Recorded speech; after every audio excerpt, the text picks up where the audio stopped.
نہ غرض کسی سے نہ واسطہ،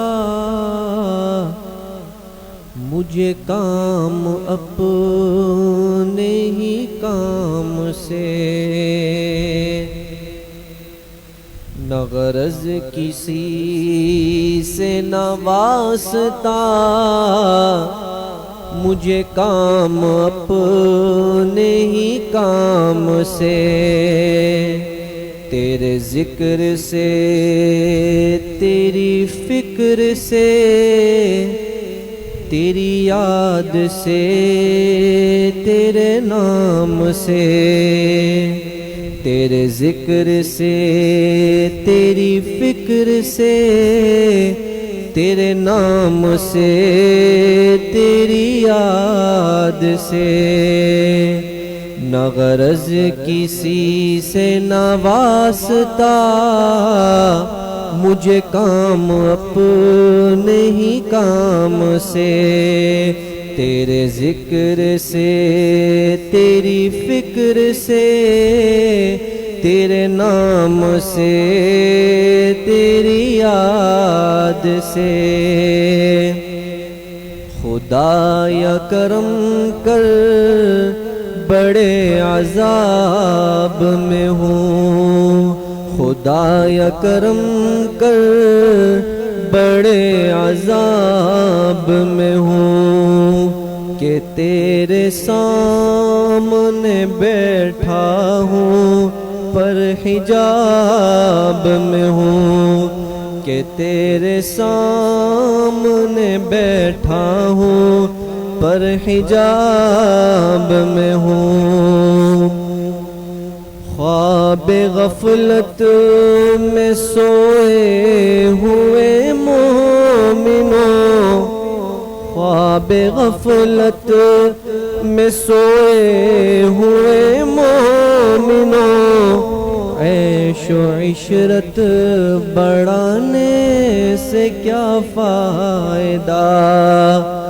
خواب غفلت میں سوئے ہوئے مومنوں، خواب غفلت میں سوئے ہوئے مومنوں، عیش و عشرت بڑھانے سے کیا فائدہ، آنکھ کھولو اٹھو یاد رب کو کرو، آنکھ کھولو اٹھو یاد رب کو کرو، کان کھولو سنو ذکر حق کا سنو، کان کھولو سنو ذکر حق کا سنو، آؤ آؤ چلو راہ حق میں چلو،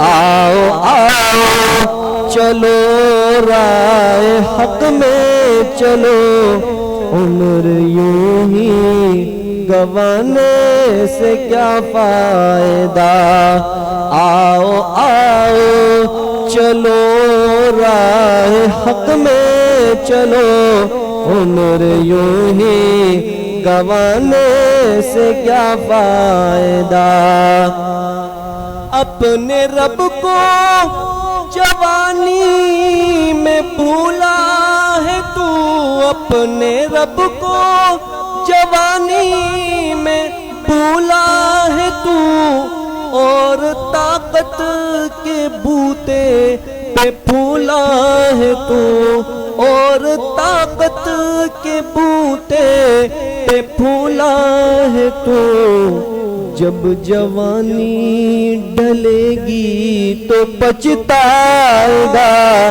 جب جوانی ڈھلے گی تو پچھتائے گا، ایسے رونے رلانے سے کیا فائدہ، جب جوانی ڈھلے گی تو پچھتائے گا، جب جوانی ڈھلے گی تو پچھتائے گا، ایسے رونے رلانے سے کیا فائدہ، خواب غفلت میں سوئے ہوئے مومنوں، خواب غفلت میں سوئے ہوئے مومنوں، عیش و عشرت بڑھانے سے کیا فائدہ، عیش و عشرت بڑھانے سے کیا فائدہ۔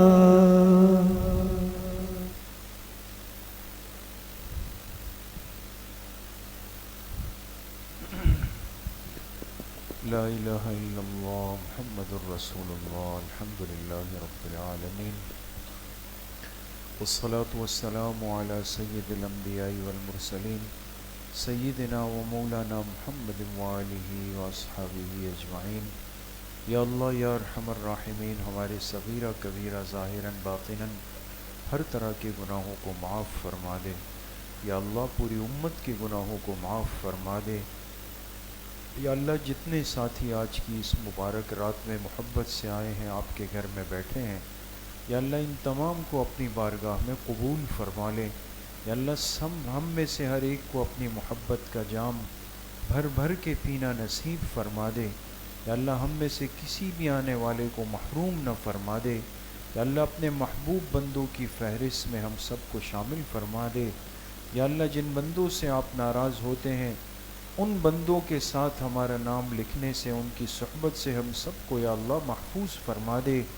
یا اللہ اس مبارک رات میں جتنی خیریں برکتیں آپ کی طرف سے برستی ہیں، یا اللہ کتنی برستی ہیں ہم سوچ بھی نہیں سکتے، لیکن یا اللہ ہمیں جھولیاں بھر بھر کے نصیب فرما دے۔ یا اللہ یہ جہنم کی آگ سے خلاصی کا عشرہ ہے۔ یا اللہ ہم سب سیاہ کاروں کو جہنم سے آگ سے خلاصی نصیب فرما دے۔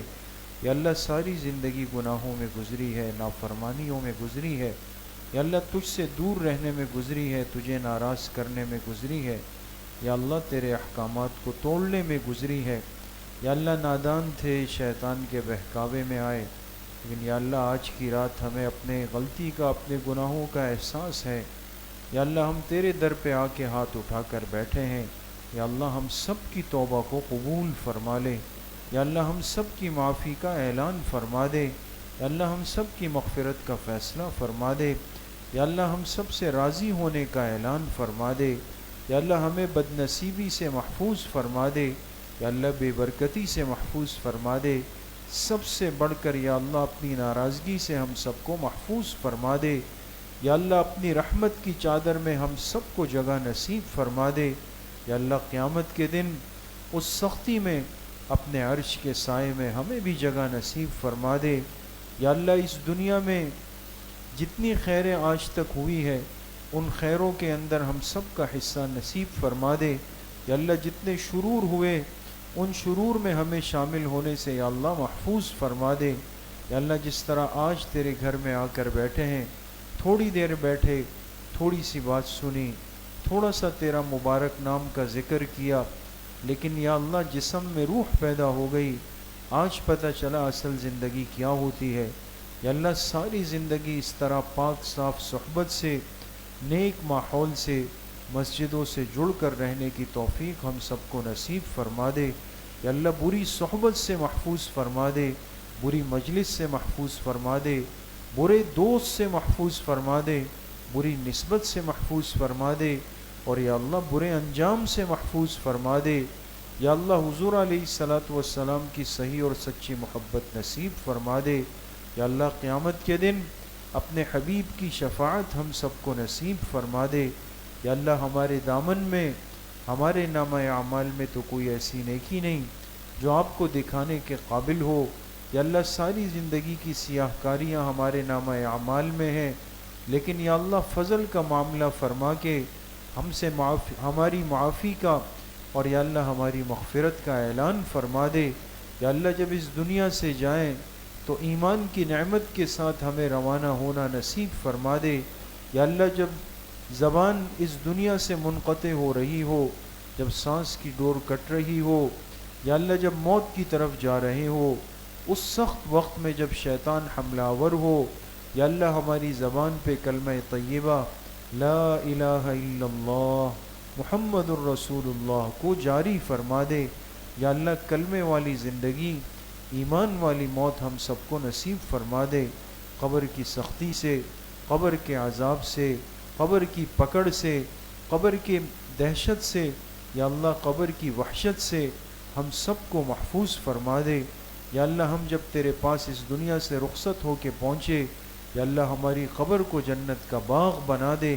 یا اللہ ہمارے جتنے مرحومین ہم سے پہلے چلے گئے، ہم بھی یا اللہ اسی راستے پہ سفر کر رہے ہیں، وہ کل گئے، ہمیں شاید کل جانا پڑے گا، لیکن یا اللہ وہ اپنا ایمان بچا کے کامیاب ہو کے چلے گئے، کامیاب ہو گئے۔ یا اللہ ان کے ساتھ جیسے آپ نے فضل کا معاملہ کیا، ہم سب کے ساتھ بھی فضل کا معاملہ فرما دے۔ یا اللہ پوری امت مسلمہ کی بخشش اور مغفرت کا فیصلہ فرما دے۔ یا اللہ پورے عالم اسلام کی مدد و نصرت فرما دے، تمام بلاد اسلامیہ کی یا اللہ حفاظت فرما دے، بالخصوص پیارے ملک پاکستان کی ہر جانب سے حفاظت فرما دے۔ قبلہ اول مسجد اقصیٰ کے مظلوم مسلمانوں کی مدد و نصرت فرما دے۔ یا اللہ وہاں کے مسلمانوں نے بڑی زندگی تکلیفوں کے اندر گزاری ہے، یا اللہ یہ تیرے حبیب کا قبلہ اول تھا، کئی انبیاء کا یہاں پہ مدفن ہے، یا اللہ وہاں کے مسلمانوں نے کلمے اور ایمان کے لیے بڑی قربانی دی۔ یا اللہ ہم دنیا والوں نے ان کا تماشا دیکھا، یہود نے ان کے ساتھ بڑا ظلم کیا، لیکن وہ اپنے ایمان پر قائم رہے۔ یا اللہ ان یہود کو اپنے غیظ و غضب سے نیست اور نابود فرما دے۔ یا اللہ اسرائیل کے وجود کو دنیا کے نقشے سے ختم فرما دے۔ یا اللہ ان یہودیوں کو چن چن کر ہلاک فرما دے۔ یا اللہ یہود اسرائیل اور ان کے حواریین کو نشان عبرت بنا دے۔ آج بھی دنیا کے اندر جو بلاد اسلامیہ کے خلاف امریکہ، یہود اور ان کے حواریین مختلف شکلیں بنا کر اسلامی دنیا پر حملہ آور ہے، یا اللہ سب کو ہلاک اور برباد فرما دے۔ تمام عجم اور عرب کے اسلامی ممالک کی یا اللہ حفاظت فرما دے، حرمین الشریفین کو ہر جانب سے محفوظ فرما دے۔ یا اللہ قبلہ اول کے مسلمانوں کو آزادی کے ساتھ روزہ رکھنے کی، تراویح پڑھنے کی، افطار کرنے کی توفیق نصیب فرما دے۔ یا اللہ جس طرح آپ نے ہمیں حرمین حاضری کا موقع دیا، اپنی زندگی میں یا اللہ مسجد اقصیٰ میں نماز پڑھنے کا موقع نصیب فرما دے۔ یا اللہ ہمیں اس زندگی میں اس مسجد کو آزاد دیکھنے کی توفیق نصیب فرما دے۔ یا اللہ اسلامی ممالک کے افواج کو، اسلامی مجاہدین کو، مجاہدین کے لشکروں کو یا اللہ اسرائیل کے اوپر مسلط فرما دے۔ یا اللہ اپنے پرندوں اور فرشتوں کے لشکر بھیج کے ان کو نیست اور نابود فرما دے۔ یا اللہ جتنے بیمار گھروں، اسپتالوں میں سب کو شفائے کامل عاجل نصیب فرما دے۔ کل امت مسلمہ کے مرحومین کی یا اللہ کامل و مکمل مغفرت فرما دے۔ ہمارے ایک ساتھی، خاص ساتھی، ان کے والد صاحب کا گزشتہ سال انتقال ہوا تھا، دعا فرمائے اللہ ان کے والد صاحب کی مغفرت فرما دے۔ ہمارے نعیم بھائی جو خاص ساتھی ہیں، ان کی والدہ کا آج صبح انتقال ہوا، دعا فرمائے اللہ ان کی والدہ کی مغفرت فرما دے۔ ہم سب کے سرپرست اور ان تمام سلسلوں کے مؤسس حضرت مفتی قاسم صاحب رحمۃ اللہ علیہ اور ہمارے والدین، ہمارے ماموں جان اور جتنے اس مسجد کے نمازی دنیا سے چلے گئے، کل امت مسلمہ کے مرحومین کی اللہ کامل و مکمل مغفرت فرما دے۔ ہم سب کا خاتمہ بالایمان و بالخیر نصیب فرما دے۔ ہماری دعاؤں کو اپنے فضل و کرم سے، فضل و رحمت سے اپنی بارگاہ میں قبول و منظور فرما دے۔ وصلی اللہ وسلم علی نبینا محمد وآلہ وصحبہ اجمعین برحمتہ۔